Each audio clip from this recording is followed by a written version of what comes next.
Ở trong công thức giảm béo này thì chúng ta sẽ cần đến lá lô hội.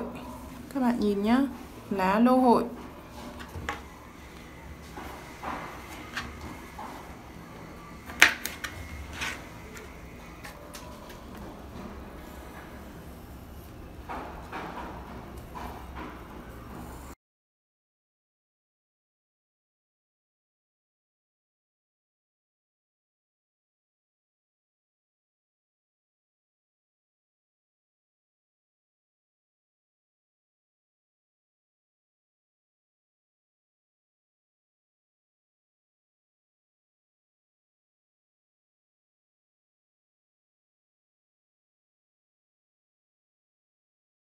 Tiếp theo các bạn hãy chuẩn bị một cái nồi.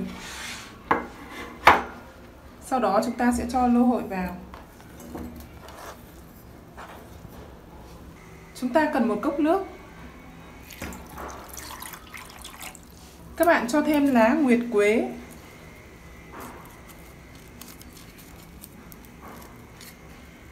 Bây giờ chúng ta đặt lên bếp đun 5 phút cho đến 10 phút.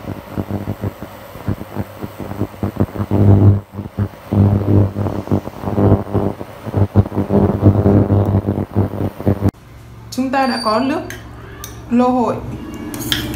Bây giờ chúng ta sẽ chiết xuất cây nước này các bạn nhé.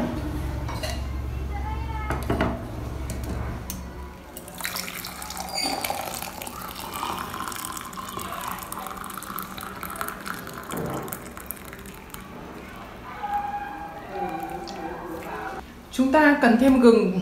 Các bạn, gừng thái lát mỏng. Chúng ta cần thêm gừng các bạn nhé. Chúng ta cần thêm một quả dưa chuột cắt nhỏ.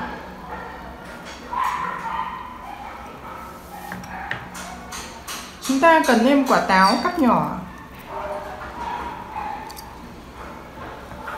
Và chúng ta cần đến máy xay điện.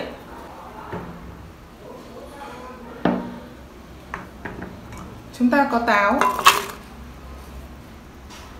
dưa chuột,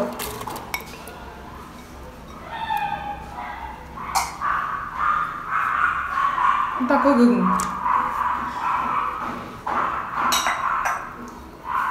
nước lô hội,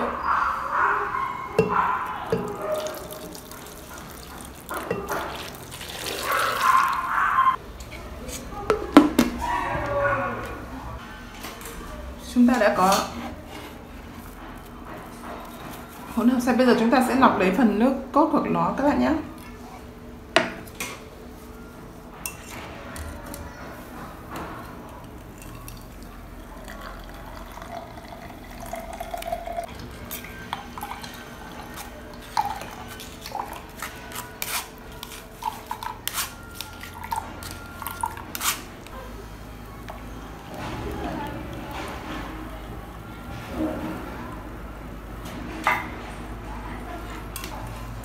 Rồi, chúng ta đã có một cốc nước giảm béo từ táo, dưa chuột, lô hội, lá nguyệt quế và gừng.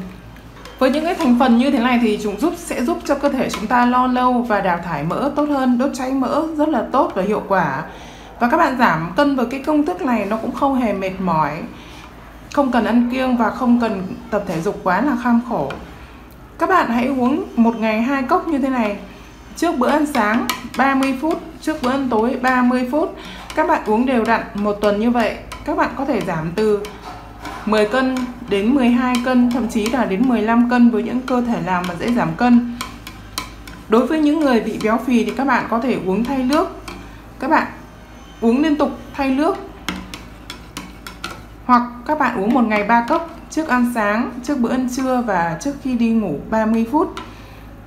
Các bạn hãy thực hiện công thức này đều đặn để có một cơ thể khỏe mà không mệt mỏi. Khi các bạn giảm cân bằng cái công thức này thì da của các bạn cũng sẽ săn chắc và đẹp.